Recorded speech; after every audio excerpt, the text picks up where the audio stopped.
Di ba inatras ni Duterte ang membership ng Pilipinas sa ICC noong 2019, noong nag-conduct na ng investigasyon ang ICC sa mga akusasyon laban sa kanya dahil sa dami ng insidente ng extrajudicial killings o EJK sa Pilipinas?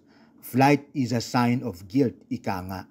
Saka kailan lang gusto niya ring ipalipad ang Mindanao pahiwalay ng Pilipinas, di po ba? Ignorance of the law is no excuse. Principle in jurisprudence po iyan.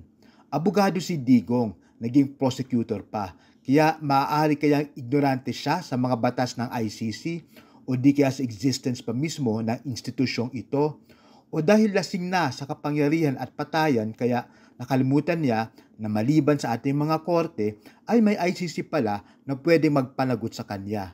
Tapos ngayon pinagmamadali niya kuno yung ICC.